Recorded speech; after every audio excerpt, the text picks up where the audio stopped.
Good evening, and welcome to Suffering in Silence with Minister Tia on Luv Bay Afrobeat Music Talk Radio. We are here with you every Friday evening at 7 p.m. Eastern. Luv Bay family, we are rising out of the ashes together. Our topic on this evening is empowerment. We have with us our co-host, Carrie Hardy, and our guest for the evening is Lenore Uddybeck-Fortson. Lenore is an author, educator, and a motivational speaker. Listeners, if you have any questions or comments for our guest or co-host, you can email us at sufferinginsilencedv@gmail.com. If you have any resources that you would like to share with us on a national or local level from your country, your community, your local organizations, or your faith community, you can also email us at sufferinginsilencedv@gmail.com. And with that, Carrie, would you to greet our listeners on this evening? Yes. Good evening. My name is Carrie Hardy. Welcome to the Suffering in Silence radio show. We're so happy that you guys are tuning in. As always, we want to have authentic conversations. My name is Carrie. I'm a writer. I specialize in women's narratives, especially in regards to domestic violence and trauma and empowerment and overcoming those events in their lives. And I worked with Tia on editing her book, Suffering in Silence, and it's an amazing story about how she triumphed through her emotional, physical, spiritual, and mental abuse with her ex-husband. And she's standing before us here today with her own radio show. Yes. And thank you guys for listening. If you want to contact me, my email is imagesattainable@gmail.com. That's spelled phonetically, so the word images, no space, and then the word attainable @gmail.com. Thank you so much, Carrie. So, Lenny, would you greet our listeners on this evening? Hi, I'm Lenny Uddybeck-Fortson, and I'm really happy to be here. As Tia mentioned, I'm a writer. I published 4 books of poetry, and they're all inspirational, Christian-based pieces. And if anybody wants to get in touch with me, they can reach me at lennyuddyback@outlook.com. Awesome. And can you tell us just a little bit more about your books, because they were just so beautiful? I have 4 books, and the first is called Poetry and Praise, Creative Devotions. And it's 30 original pieces of poetry surrounded by scriptures from the Psalms. Then there's Words That Come to Mind, the collection, and that is my poetic memoir. It touches upon areas of my life, specifically when I lost my mother, and that was sort of fodder for me really delving into writing. And so there's a section on words that heal. Then there's a section called Words That Renew, which is all about my Christian walk. And then I have my third book. It's called Roar, Empowering Words for Life. And that's just all about the fact that words have power to lift people up or to tear people down. And then finally, my 4th book is called Fresh Courage to Believe. And that's a book that it specifically deals with what do you do and where are you when you're sort of in a holding pattern? Where are you mentally? Where are you emotionally when you feel like you're waiting for that second wind to come so that you can keep moving forward? And you sort of feel like you haven't quite gotten the traction that you are desiring. So it takes you on a journey from vision, when God gives you that vision, to triumph, when you finally get that wind, when you finally feel like you are moving forward. Thank you. And all of your books are available on Amazon, right? Correct. Okay. And so, listeners, again, our topic on tonight is empowerment. And I would highly recommend all of Lenny's books to move you through that process of empowerment. Her writing is absolutely beautiful, and I highly recommend it. Before we go into the topic, we want to share some resources. First, we have the Polaris Project National Human Trafficking Hotline. Their number is 1-888-373-7888, or you can text the words "Be Free," BEFREE. You can text those words to this number, 233-733. And their website is www.polarisproject.org. And Polaris is POLARIS. We also have the Ontario Native Women's Association. Their website is www.onwa.ca. And then we have the Minnesota Indian Women's Sexual Assault Coalition. Their website is www.miwsac.org.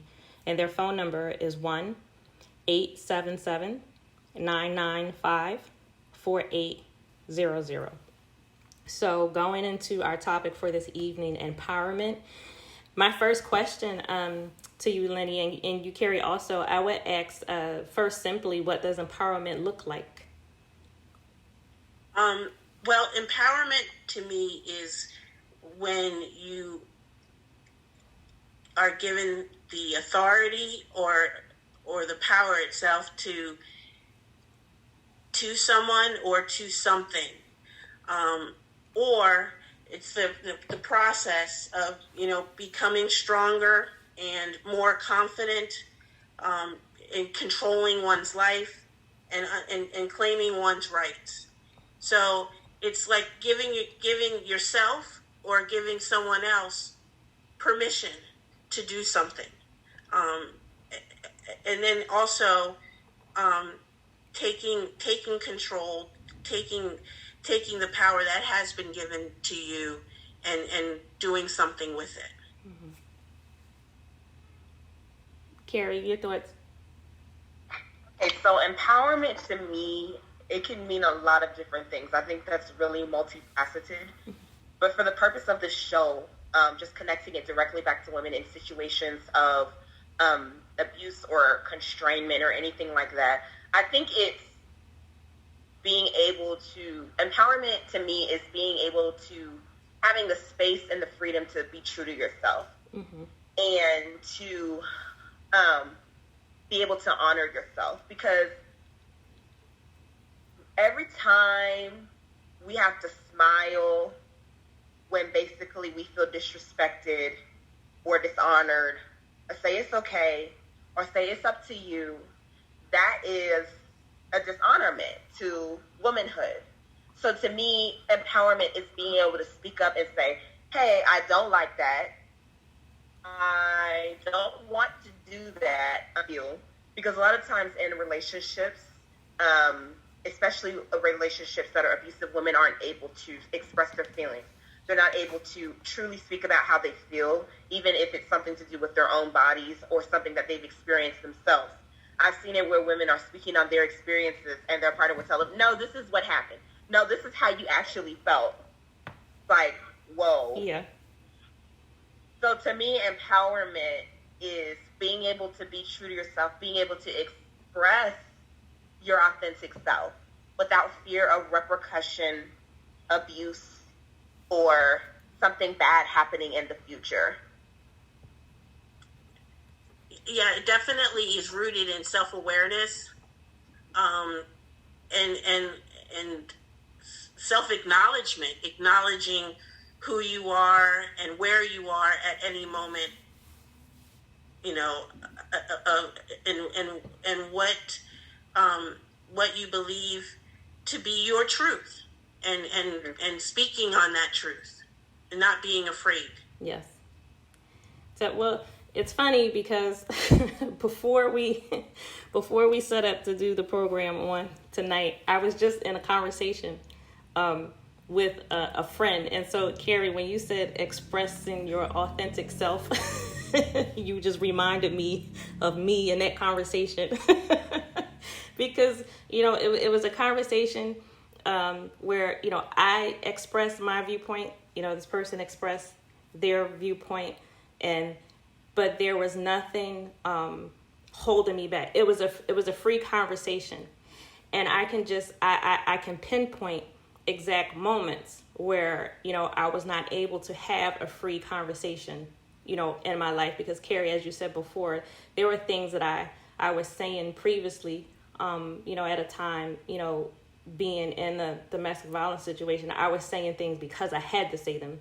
I was saying things in a way that they, that I had to say it in a way to keep peace.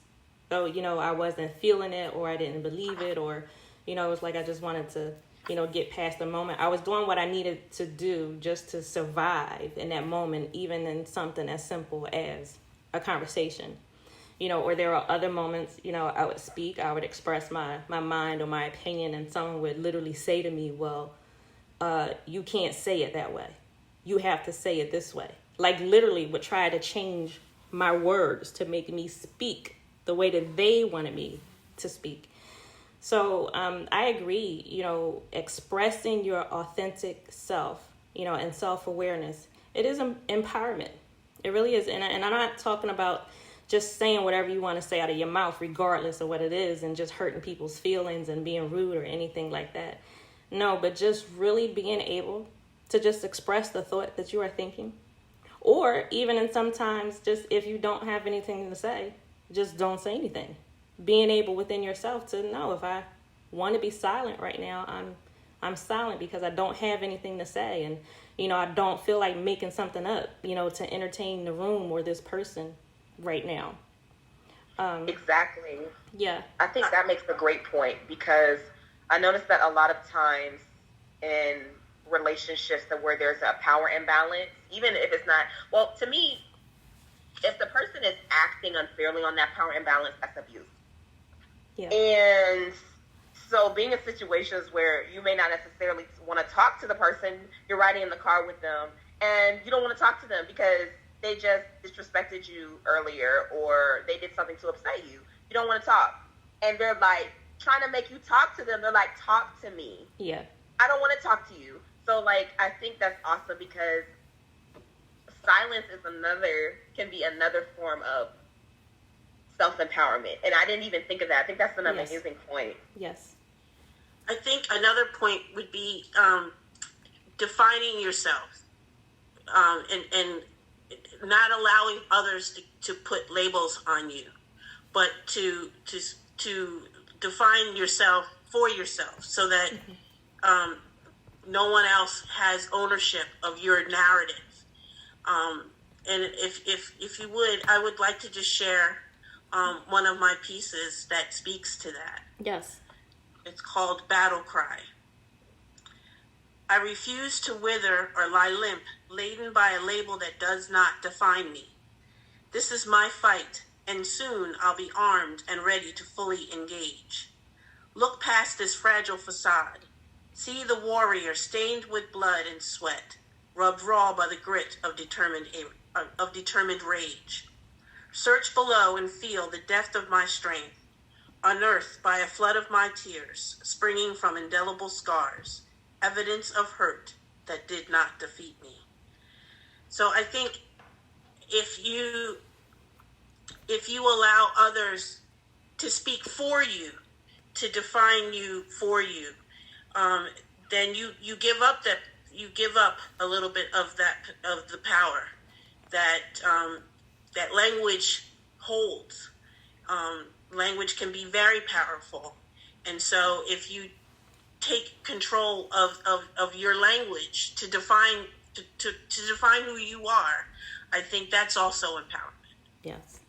So speaking of, in the sense of defining yourself, Lenny, can you talk about or speak to the importance of achieving different aspects of empowerment, like your physical well-being, your mental wellness, financial stability. So, I mean, the way that I see and look at empowerment is that there are different aspects, different parts of it. So do you see it that way, or can you speak to those different points? Yes, I definitely see it that way. I think that if everything is in balance, that is a perfect place to pivot from. So if your financial health is good, if your physical health is good, if your emotional health is good, they're all intertwined. And so if you start from a place of health, then you are in a good position to be empowered, to take ownership of whatever it is that you want to take ownership of. Hey, Carrie, what do you think about the different aspects of empowerment? I think speech is one. Thought, because with gaslighting, it's basically taking away what you deem to be reality, and they're making their reality. The oppressor or your if your partner, whatever oppressive force, they're trying to make their reality. So that's basically when you talk about an experience that you've had or you feel a certain way, and they say, no, that's not the case. Mm-hmm. And they want you to think how, like you said, how they think. Another aspect I feel like is external expression, like clothing and being able to go. Movement is huge. So being able to go where you want to go and being able to see the things you want to see. And I think independence is another huge part of self-empowerment. So basically it's being independent emotionally and, like Lenny was saying, financial. Well, yeah, I think in some instances, especially if like your person who's abusing you is supporting you financially, that's a really tough spot. But ultimately, it will be the goal not to be supported by that person. So I think financial is another really good aspect. But when I said emotional independence, I think a lot of times we can grow so attached to the person who is mistreating us.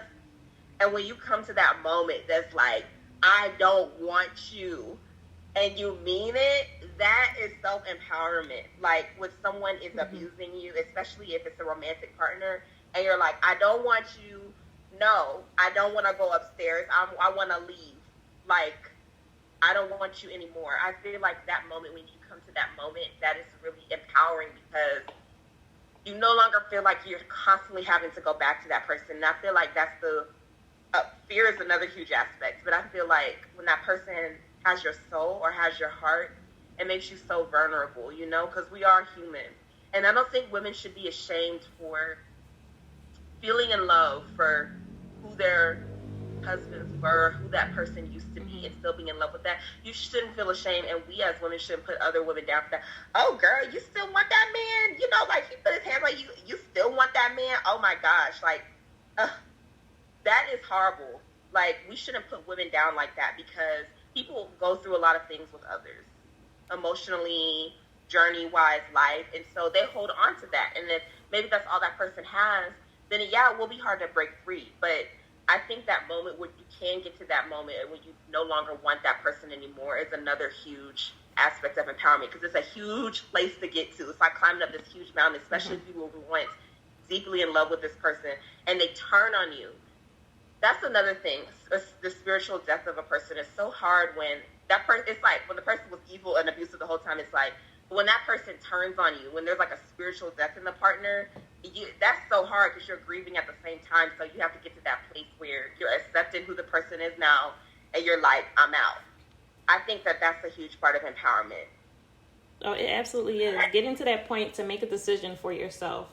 No matter what you do, if you make the decision to leave, or if you make the decision within yourself, just to make changes within yourself, if you're still in that situation, to do something different for you, to come to the point where you're making a decision that is hugely self-empowerment.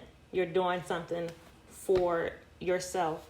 And I wanted to say, and then Carrie, I'll go to you for a question or a comment for Lenny, but I wanted to say that there are different aspects of empowerment, and it's okay to just start at one point, to take one aspect, to focus on one aspect at a time, and not overwhelm yourself, trying to do everything. So if you're at a point where maybe you are just want to take time and work on your own speech, your own thoughts, your own emotions, that's okay.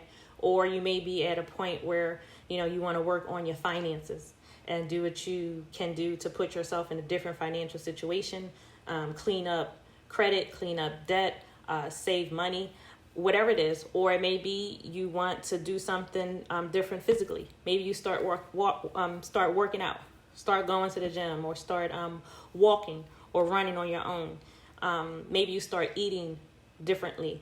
There are so many different parts to empowerment, but I think it is absolutely okay and healthy to just focus on one and start there and grow and take steps in that one area. Carrie, you got a question or a comment for Lenny? Oh, okay. Yes. So I was wondering, what do you think, Tia was just talking about steps.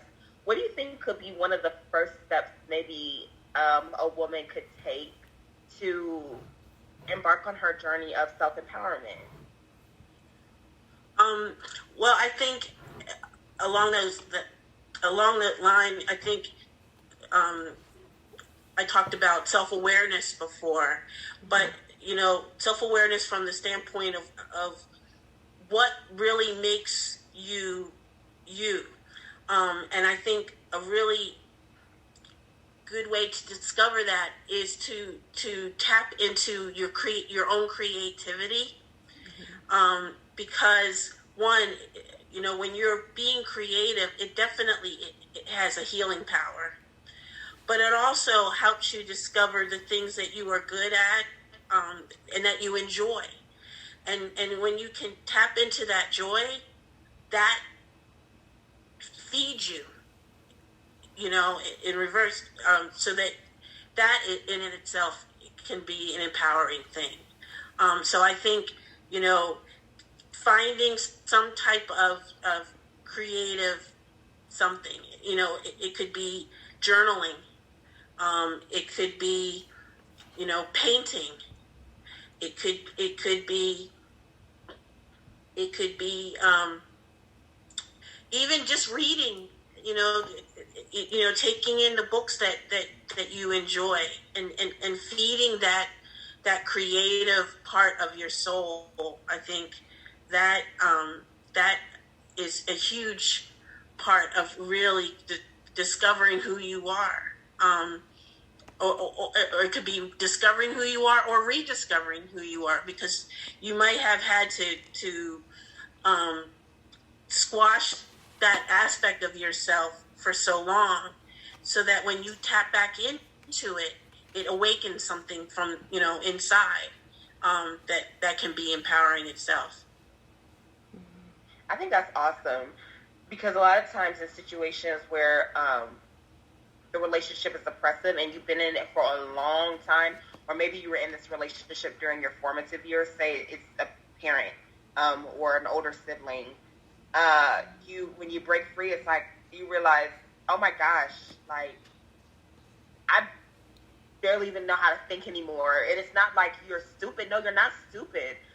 You're not weak. It's just that person literally had you on lockdown, like emotional, spiritual, solitary confinement.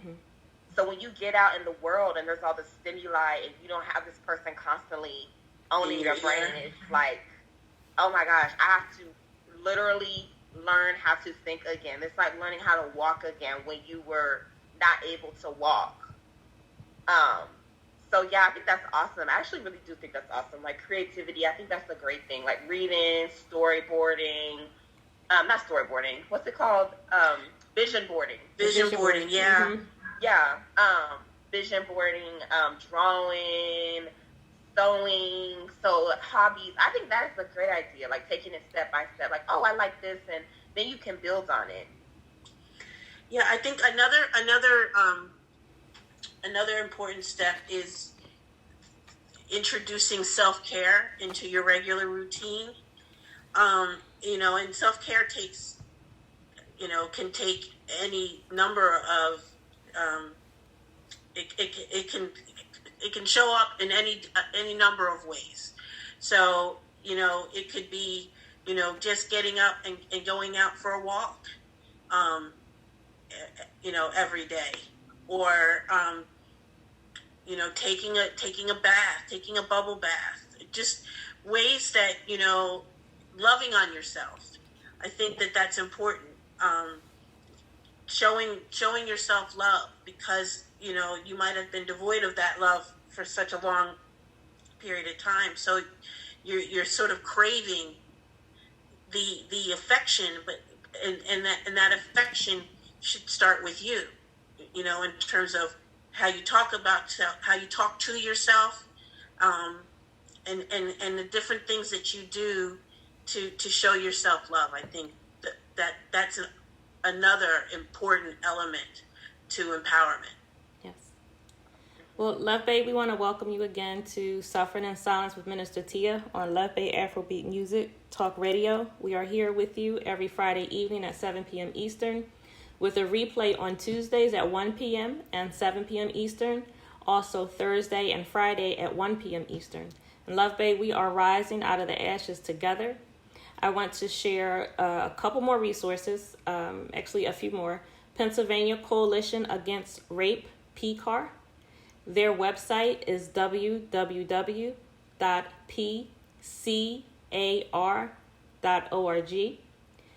Also, Rape, Abuse, and Incest National Network, also known as RAIN. Their website is www.rainn.org.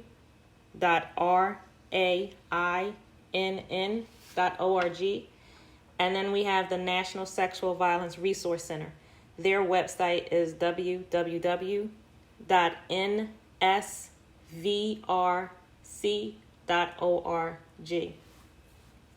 So I wanted to... Carrie, you touched on it already, but I wanted to just express again the importance of empowering yourself after your self-empowerment has been taken away from you. Or in a case like if you've never had it. I think the situation is different if we're just talking in general about empowerment, and we lay out, these ideas and these examples of, what you can do and how to do it.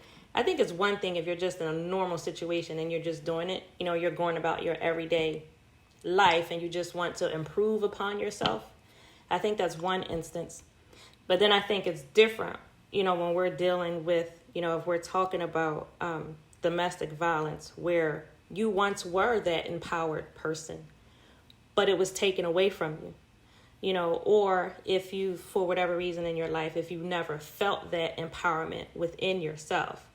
I think that's a whole, different layer. And so, Carrie, as you were saying, when you do, make a decision and you leave that situation or you do something different, the stimuli around you can be overwhelming. It really can. And that was my experience. So for me personally, doing things like the vision board, it helped me to narrow down and to focus what was just so overwhelming in front of me. So I put different ideas on my, vision board, and then I was able to just take one at a time and build on it, a little bit, focus and hit one goal and then go to another. And so, I do, Carrie, agree that, that stimuli really can be overwhelming, because once you make the decision and you say, I'm going to do something different, and then it's like, well, what am I going to do? How am I going to do it? And then so much is like coming at you at one time. And like being a caged bird and then you're out and then you can go fly. Well, where am I going to fly? It's like the space is just so big and free and so much is out there. You can actually be afraid to go out and move and try.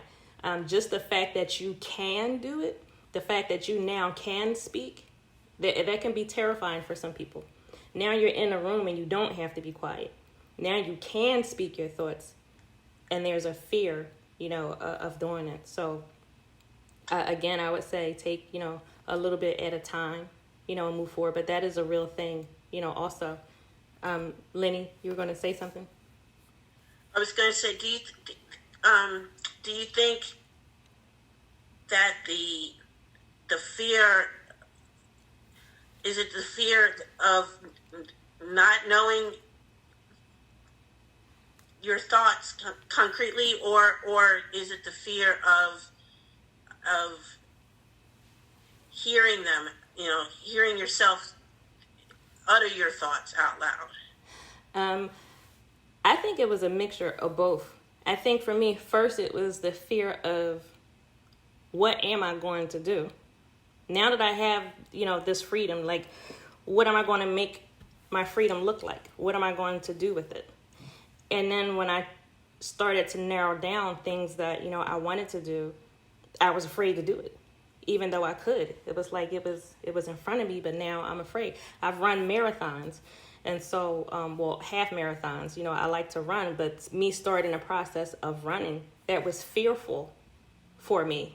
Like, to actually get up and go outside my door and do this, it was fearful. It was thinking, how do I do this? Can I do it? Can I do it, get it done? Am I going to fail? It was the goal of when I wanted to buy my house, my first house. Can I do this? I put this down on paper. I put this plan together, but can I actually do it? When I put my plan together financially to get out of debt, it was, I had the freedom to make these choices now, but can I do it? And it was the fear of failing. It was the fear of what if I get it wrong? What if I mess up more financially? Or what if it takes longer than, what I thought? What if I go try to run this race and I can't do it? What if it doesn't work? So I think it was all kinds of fear, but I had to make myself, do it a little bit at a time. I was going to say, setting short-term goals, setting short-term goals, and then meeting that goal before you set another goal, I think helps in the process, because it gives you a sense of accomplishment, and then that gives you the strength to set another goal. Yeah. And then another goal, and then another goal. Yeah. That personally helped me, because I think just by nature, just the kind of person that I am, I see everything all at one time, and I want to fix and do everything all at one time. So I had to teach myself, and I had to make myself to stop and break the picture up. I can have long-term goals, intermediate goals, short-term goals. I really had to talk to myself that way and really break it into small pieces, because some of the stimuli being overwhelming, it was coming from within me, because I wanted to get everything done. And I also felt like, I think within me, I was trying to make up for time that I missed. I was trying to make up, I felt like, for years, that I lost. So there was so much I wanted to do, and I wanted to get it done. And I think part of that was me putting an undue stress and pressure on myself.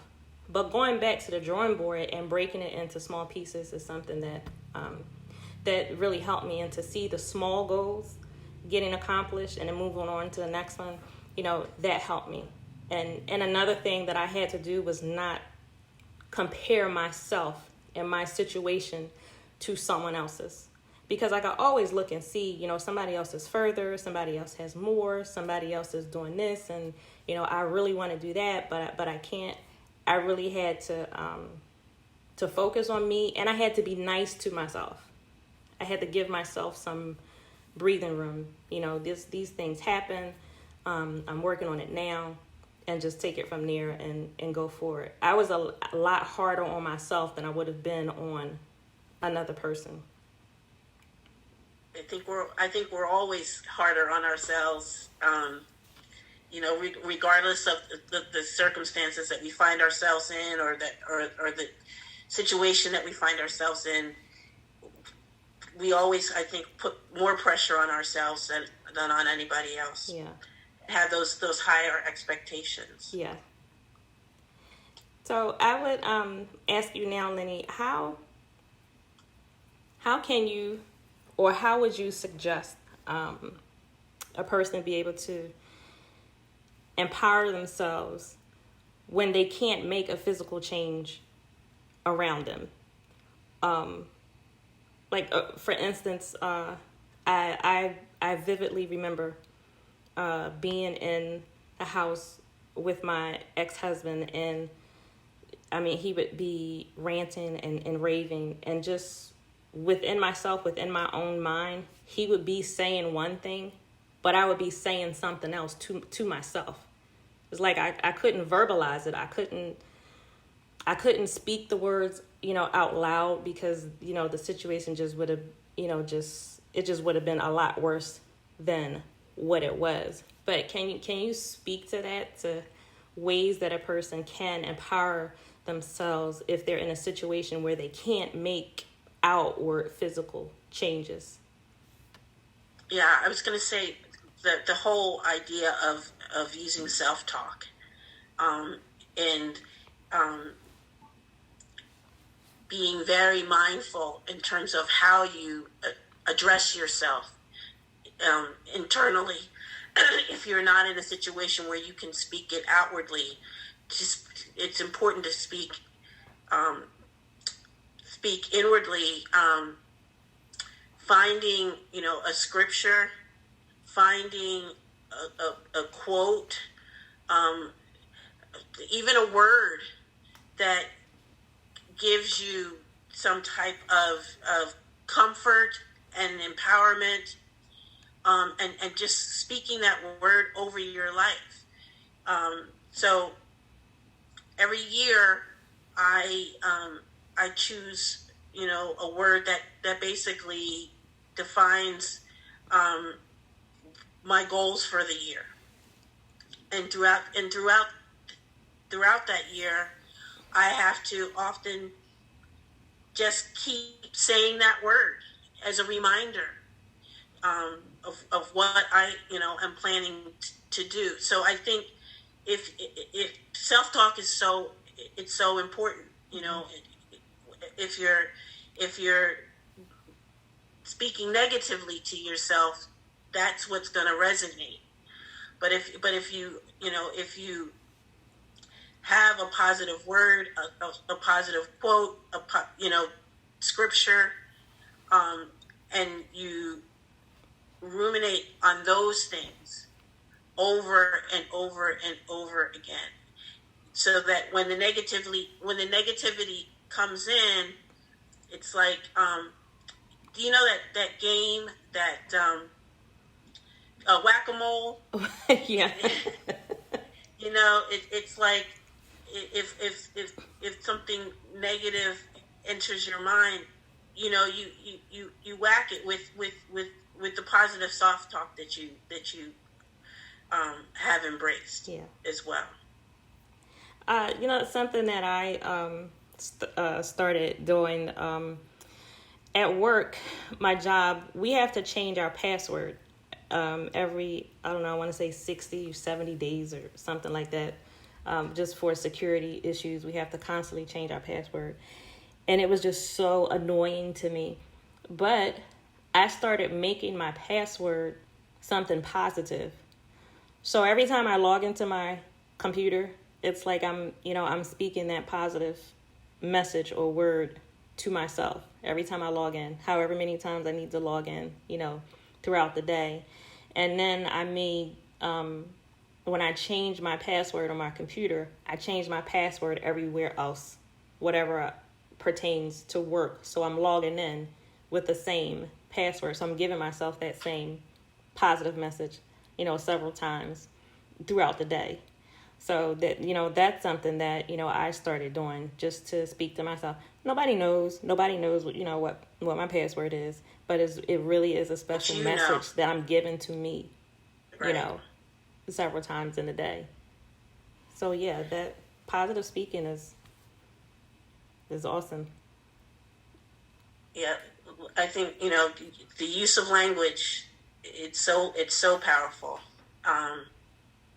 for so many different, in so many different ways, and for so many different reasons, that if you embrace the positive language, it will definitely move you forward, push you forward.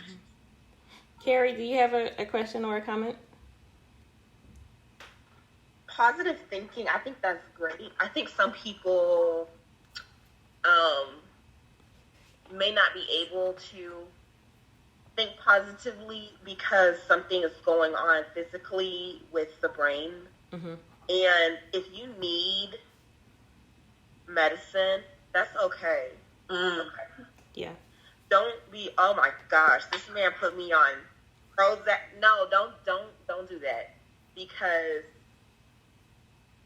when we go through abuse, we talked about this last week, something happens to our brains, and our chemicals in our brain change. Prefrontal cortex, which is basically like constantly responding to stimuli. It's like the front part of the brain. It has a huge part in PTSD. Mm-hmm. You're not processing. We talk about stimuli. When you go through abuse, you do not process stimuli the same way. So we perceive every type. So it's like a different filter when you go through something like that. So you change. It's just like when you exercise and you change your diet or something, you lose weight. Like our conditions and our circumstances change us because we're flesh and bone.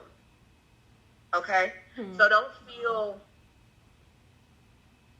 So because I know, and especially, and this is another really, what's it called, particular thing with Black women, going on meds. It's like, oh my gosh. And then, yes, I do agree with praying. I do agree, go to the altar, girl. Yes. But if you need something, if you need a serotonin inhibitor, because serotonin plays a huge part in depression and also anxiety. If you need that, girl, it's not you being weak, or it's not you not having enough faith. That's just your brain. That's just your physical body, the one that we have in this worldly life, change. So it's not like it's your spirit. It is kind of your spirit, but I don't want you to think of it like that. I want you to separate the two, because when you think of spirit, you think you're not doing enough. You think you're not praying. I want you to think of it as your body. When you take meds, I want you to think about how your body, your physical body has changed. It's like if you get a cough or you have a headache. Like, you take some ibuprofen, you might pray for the headache for a day, but you will take ibuprofen.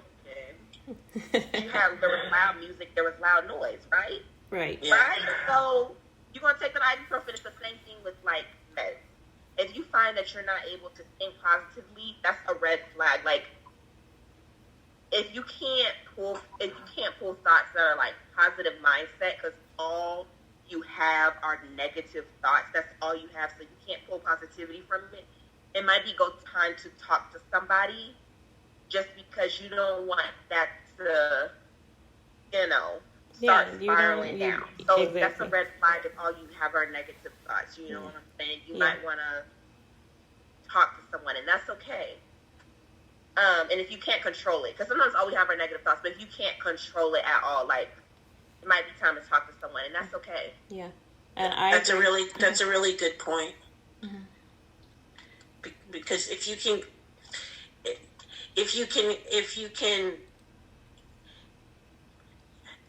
find something that will help you get to the point where you can then embrace the positive, then give you something that will help you so that you can in fact pray.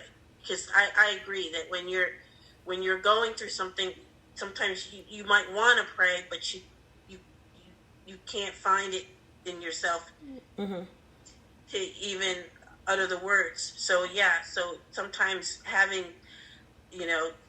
the serotonin inhibitor to turn you around. Sometimes it takes that. Mm-hmm. And that's not something to be ashamed of at all. No, not at all. And I think that is a point of strength. And I think that's a point of empowerment within itself, when you can make that decision that you need help in this area that goes beyond what you can do for yourself. We are spirit, we are soul, and we are body. So yes, we do need to pray. We feed our spirits in that way, but you also have to take care of your body. So you can pray and see a therapist. You can pray and take, whatever medicine is just prescribed to you, for depression or anxiety or any other thing. There is nothing, wrong with that if you are under a doctor's care. That's part of empowerment. That's part of taking care of yourself. Positive thinking is a point that, we all should be able to get to, but positive thinking is not always easy. Positive thinking is not always every day, all day. And I think another part of self-empowerment, at least for me, or just empowerment as a whole, is me being able to reach out to my support system. Because when I'm not feeling the way that I know I should be feeling or want to feel, if I'm not thinking the way that I know I should be thinking or want to think, there are particular people that I know that I can reach out to and I can say, you know what, I'm feeling really bad right now, or everything just feels like it's just blowing up. I mean, this week alone, I had a couple conversations like that, to reach out, to my support and say, hey, I need you to talk to me right now because I'm having a hard time. But that is part of empowerment, being able to reach out. I think being able to communicate, however it is that you communicate, being able to express that, it takes a strength.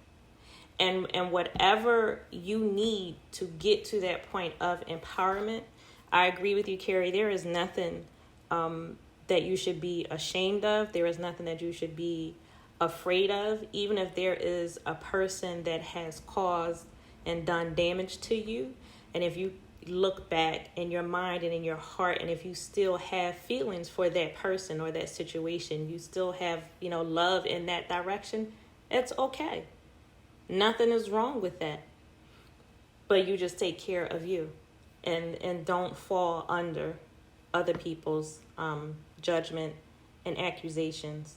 A part of empowerment, I believe, is being able to, I believe one of you said it before, is not falling under the judgment and accusation of, other people, what they think and what they want, because people don't know.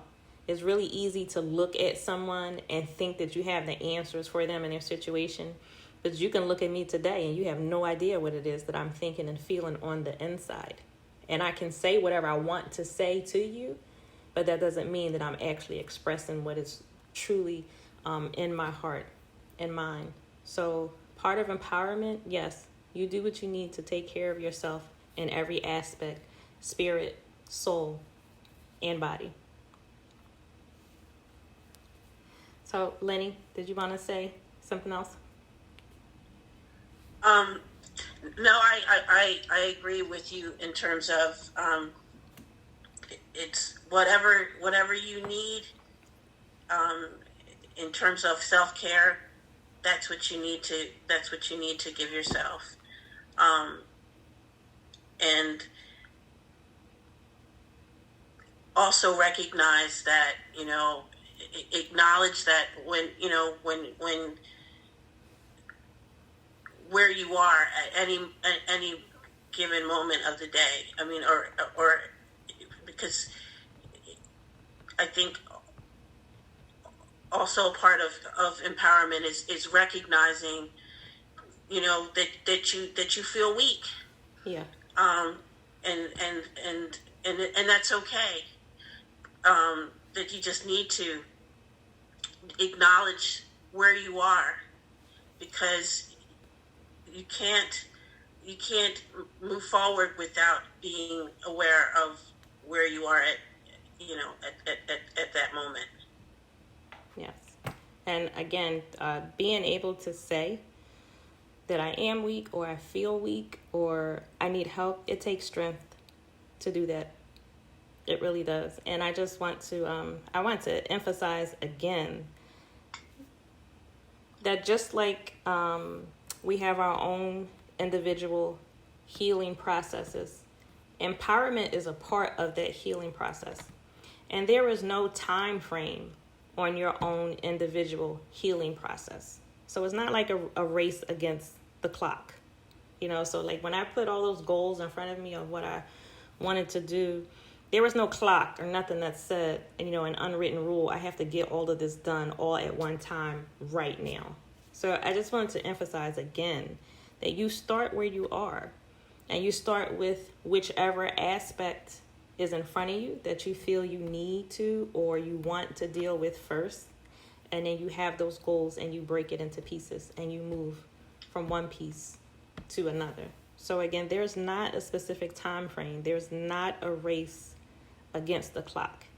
And I think putting undue pressure on ourselves that makes us or can make us feel like we're more in a hole more than what we're actually in, because we're throwing that aspect on ourselves that doesn't need to be there. So the hour went by very, very fast. So we are just under the hour. So Carrie, I want to give you time for final words, and then Lenny, we want to give you the final comment for the evening. But I'm always surprised how fast the hour goes, but I'm really surprised how fast it went by tonight. So I want to say that you're talking about it's not a race against the clock. Also, you don't have to do or achieve certain things to make up for being abused or to make up for someone having power over you, because that wasn't your fault. So don't be thinking, I have to compensate and do all this and do all these goals and everything. And then especially now, we're living in such a visual world with social media. You see everybody doing this, everybody doing that. And you don't even know what's going on behind the scenes, okay? Because I met some people who have pop-in platforms, their social media, and they are toe up in real life, okay? I'm not saying that, okay? And I'm not saying that, we should put others down to make ourselves feel better. It's just that you don't necessarily know what's going on behind the scenes. Because also, I used to nanny, so families that can afford a nanny are like, a lot of times they're very image oriented because they already have that money. I was like the help, and the help sees everything. And then when they would go, in public, they'll be like, "Oh, happy family," like so, and then you do not even know what was going on behind the scenes. So just know that you don't have to feel bad in this visual world, because we're all on our own journeys. We're all human, and just it's human nature to compare yourself, because that's also survival instinct. But, because we're social creatures, but don't do it to the point where you're like making yourself, sick. Yeah. And so don't feel like you have to do, I have to do all of this to make up for that. And you will find redemption, because we all crave redemption. I'm not saying, oh, no, just live your life. No, I'm not saying that, because we all crave redemption. And especially, the Bible talks about redemption and everything like that, and how you can find it in God. I just don't, push yourself so much, because you already been through a lot. So, like Libby was saying, take it easy. Don't do too much. And yes, you can get redemption, and it's not going to be, or it doesn't have to be in another. Because I know in Hollywood and movies, it's like when a woman goes through some horrible or she's treated, it's like her only redemption is falling in love again with If only life was like Hollywood, right? I know. It's like that's our only redemption is fall in love with a decent guy. No, we have our own paths, and we can, redeem. We have. That's our power. We can choose how we want to pursue redemption.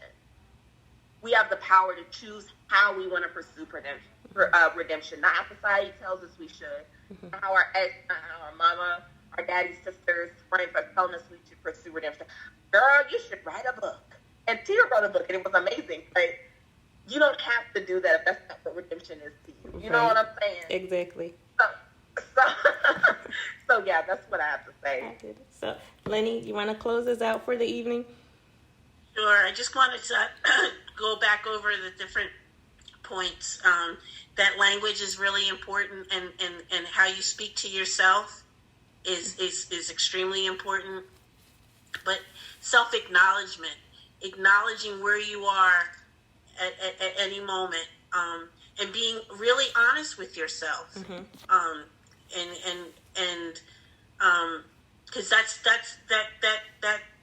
that starts a place of healing when you are extremely honest with yourself, and then being aware of who you are and what makes you tick, and what what the things that bring you joy and the things that don't bring you joy, the things that don't serve you, but being really aware of those elements, and then loving on yourself, continually loving on yourself with self-care, and finding out what that looks like for you.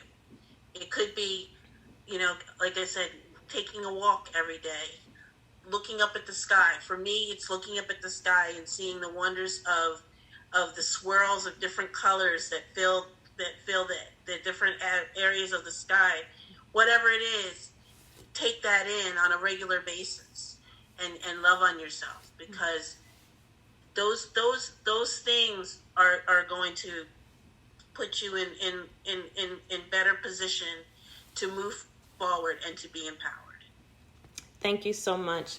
Thank you, Lenny, for being with us. Thank you, Carrie, for being with us.